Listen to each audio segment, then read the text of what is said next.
All I see is blessings, got no time for stressing. Don't believe in failures in my life, it's only lessons. They just making room for what I'm on now. I don't got a clue, but I know the one who does know how. Oh wow, it's like I'm learning the game with the maker I already know now. Destiny has my name, no, it's coming, it'll never go. I know that we all gonna be alright. We gon' make it through if it takes us all night. No matter what the odds may bring our way, I can see the blessings coming our way, yeah, yeah, yeah. Blessings on blessings, yeah. I can see the blessings coming our way, blessings on. Bonjour à tous et à toutes. Aujourd'hui, je vous présente ce magnifique sac. Donc, c'est un sac fait en raffia. C'est un grand panier, donc il est vraiment très très large. Donc, de largeur totale, il fait 50 cm. Donc, autant vous dire que vraiment, c'est un grand panier, vous voyez. Mais je vous laisse les photos. Donc, pour le réaliser, j'ai utilisé au total 3 pelotes de fil raffia. Donc, ce sont des pelotes de 100 grammes. Et de fil exactement en grammage, c'est 275 grammes que j'ai eu besoin. Ensuite, une paire de anses. Donc, j'ai choisi celles-ci qui sont absolument magnifiques. Franchement, le style là, ça fait un peu japonais, je trouve. Donc, avec ces anses-là. Mais vous pouvez très très bien faire ici, vous voyez, des anses plus longues pour pouvoir le porter sur l'épaule. Moi, j'aime bien façon panier. Donc, voici celles que j'ai utilisées. Vous les trouvez sur notre boutique. Donc, j'ai crocheté tout ça avec un crochet 3,5. Vous allez avoir besoin d'une aiguille à laine, d'une paire de ciseaux, de fil à coudre avec une aiguille pour coudre les boutons clipseurs qui sont à l'intérieur. Donc, j'ai utilisé la grande taille de boutons clipseurs. Vous voyez? Donc, moi, j'ai pris les dorés parce que tout ce que j'ai, c'est toujours couleur dorée, mais vous pouvez prendre des argentés, ça dépendra de vos goûts. Et puis, c'est tout. Voilà de quoi vous allez avoir besoin pour réaliser ce panier vraiment très original. Donc, il est vraiment très, très grand. Quand il se remplit, vous voyez, il prend une forme. Donc, ici, hop, je peux mettre ma main dedans. Une forme plus de panier, vous voyez. Il est vraiment magnifique, ce panier. Si vous cherchez quelque chose de grand, d'original, de léger, c'est vraiment le modèle qu'il vous faut. Donc, tous ces matériaux-là que je viens de vous présenter, vous les trouvez sur notre boutique lydiacrochettricot.com.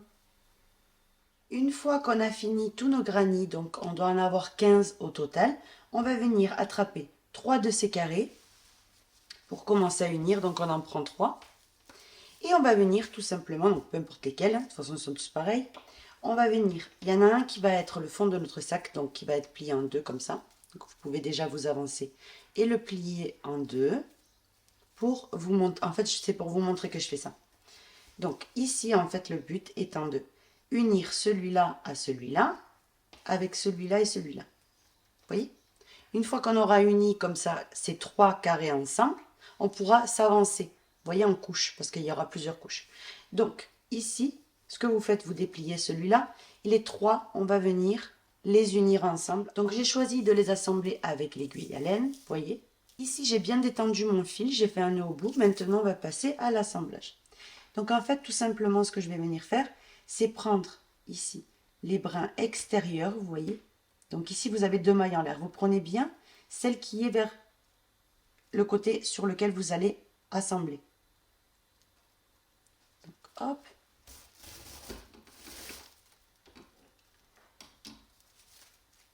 Maintenant, je viens en face, je prends également le brin extérieur, donc ne vous trompez pas, il est là. Vous avez 2 mailles en l'air, donc il faut vraiment prendre celle que je vous ai dit. Hop, comme ceci. Et maintenant, en fait, je vais prendre le brin extérieur des 2 mailles, vous voyez, qui suivent. Et je tire.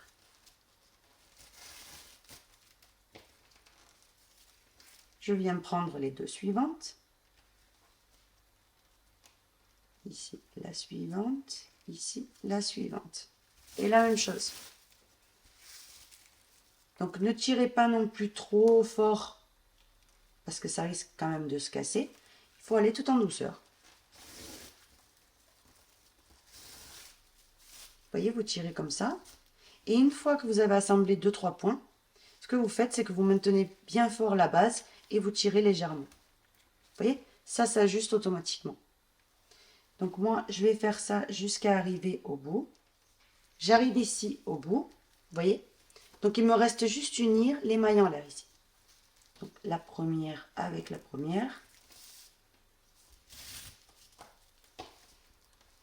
Et là, quand on arrive au bout, ce qu'on va venir faire, c'est ajouter le troisième. Et pour ajouter le troisième, on va unir ici. Regardez bien. La deuxième de ce côté-là. À l'extérieur, la deuxième maille en l'air, vous voyez. La deuxième de ce côté-là. Vous voyez, vous en avez une et deux. Vous tirez, hop. Vous ajustez un petit peu. Et là, ça repart avec une et une.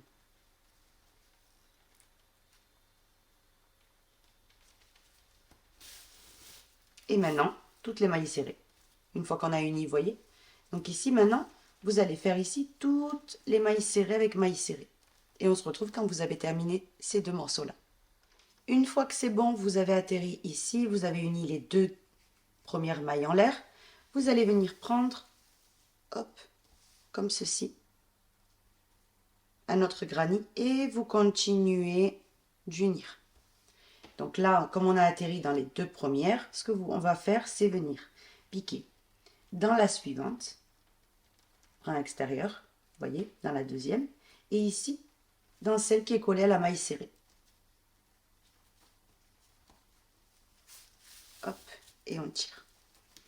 À partir de là, vous unissez. Quand vous aurez terminé d'unir tout ce morceau-là, vous allez venir prendre un autre carré et l'unir comme ceci.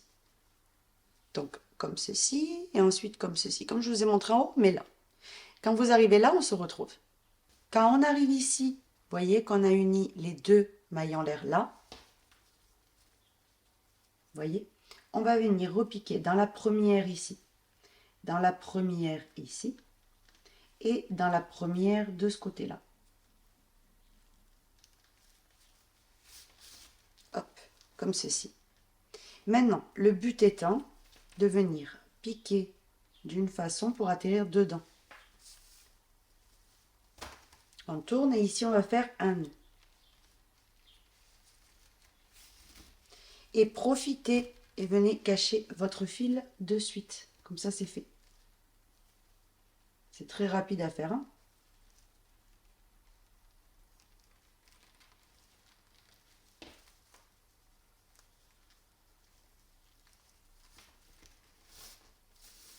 Et personnellement, vu qu'il me reste vraiment très peu de fil, je vais venir me refaire, remplir mon aiguille à laine une deuxième fois. Et ensuite, on pourra enchaîner avec les autres carrés. Je me suis préparé ici le fil et j'ai fait un nœud au bout. Maintenant, on va prendre un autre carré, vous voyez. Et en fait, le but étant de venir en mettre un ici et un ici. Vous voyez?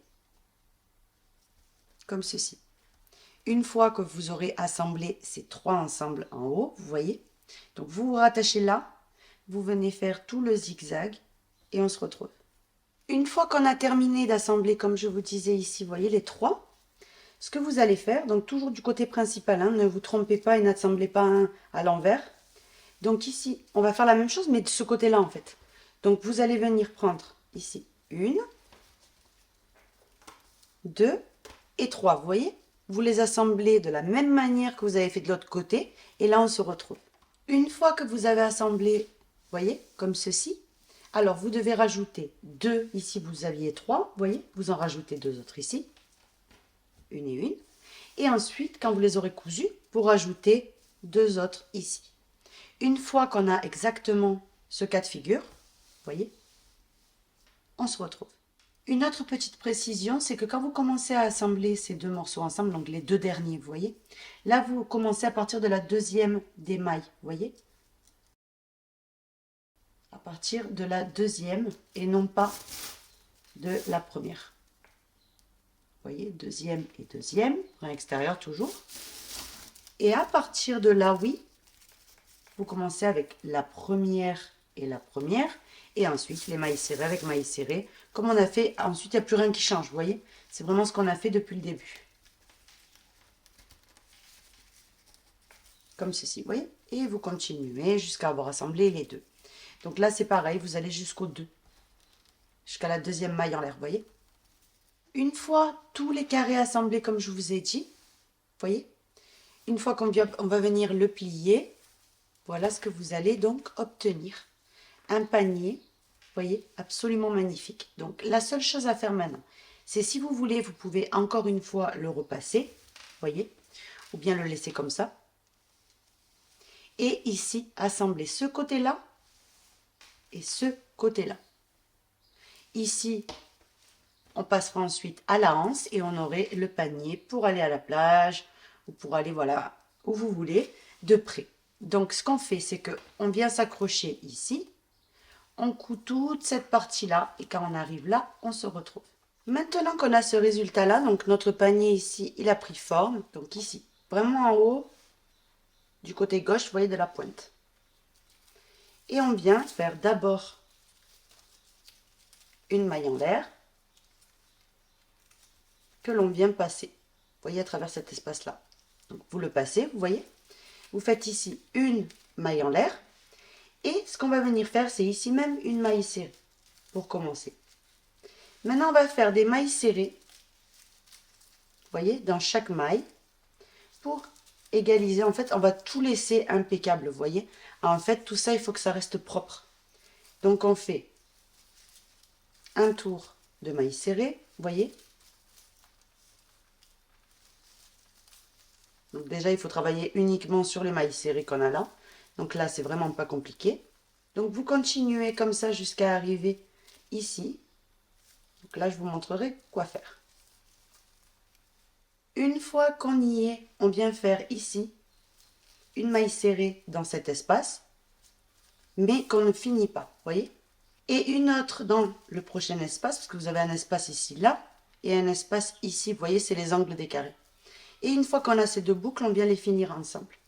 Mais à partir de là, c'est maille serrée sur maille serrée. Donc, je vous montre, maille serrée, vous voyez, dans toutes les mailles serrées. Ne serrez pas trop, ça ne sert à rien. Travaillez normal.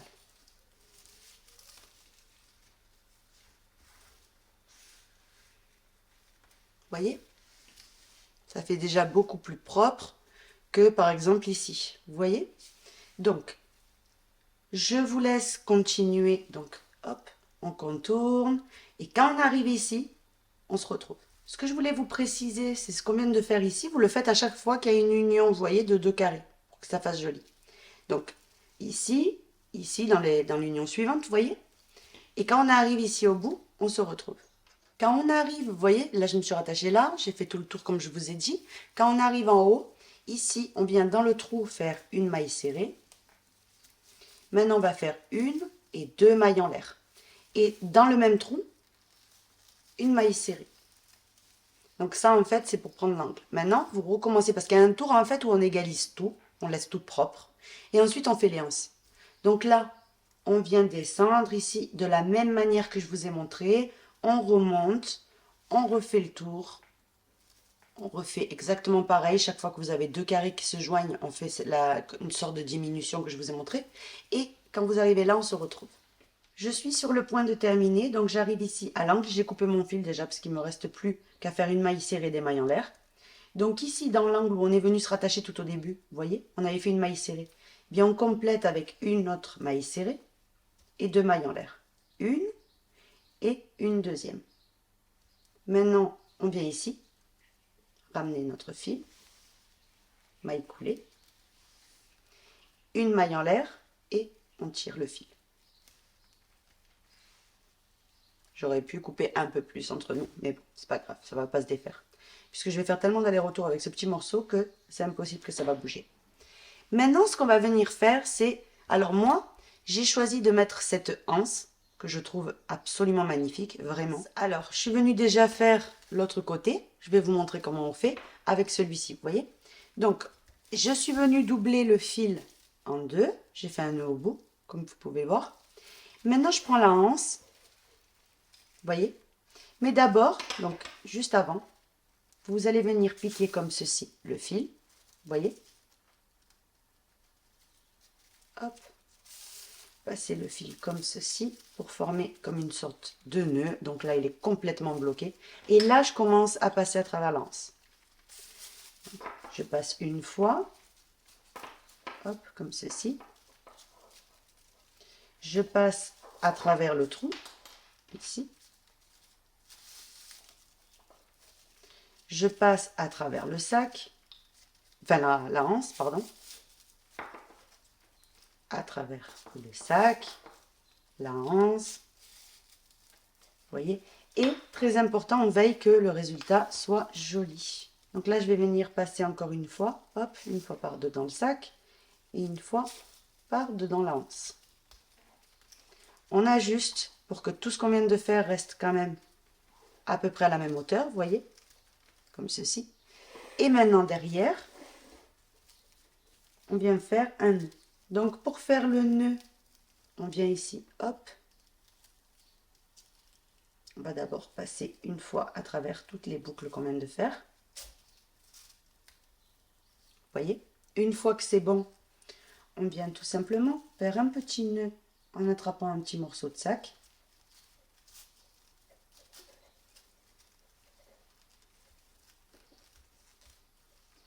Hop, et maintenant, vous allez venir cacher le fil. Donc, hop, petit à petit, on l'enfonce à travers notre sac. Comme ceci. Et ensuite, dans l'autre sens, en se décalant un petit peu pour prendre un autre chemin, vous voyez, pour bloquer en fait automatiquement le fil. Maintenant, on coupe, parce que là, c'est 100% sécurisé. Si ce fil-là, il sort un jour, c'est carrément impossible en fait. Et avec celui-ci, vous le cachez, vous voyez, à travers votre ouvrage aussi. Et on aurait donc ce côté-là d'attaché. Vous faites la même chose de l'autre côté, on se retrouve. Une fois toutes les anses, vous voyez, cousues, voilà ce qu'on obtient. C'est vraiment trop beau. Vous voyez, vous avez votre panier. Donc, il y a vraiment beaucoup d'espace. Une fois que vous le portez, vous pouvez mettre plein de choses. Alors, je vais vous donner, parce que là, c'est impeccable. Si vous allez faire des achats et tout, il y a vraiment tout qui rentre. Donc, je sais pas, une paire de anses, un mètre, mon téléphone. Vous voyez? On va mettre également une pelote, vous voyez, que j'ai à côté.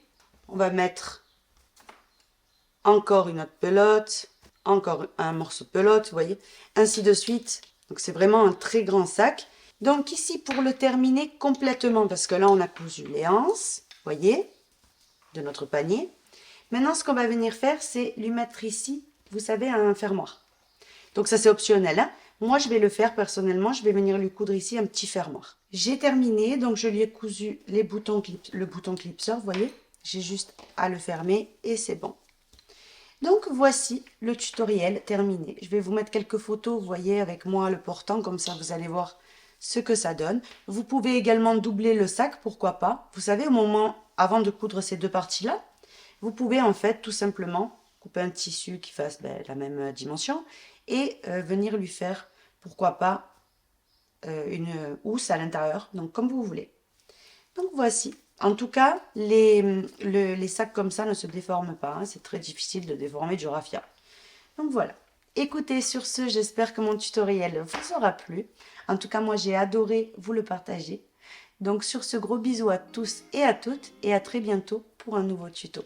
Bisous à tous.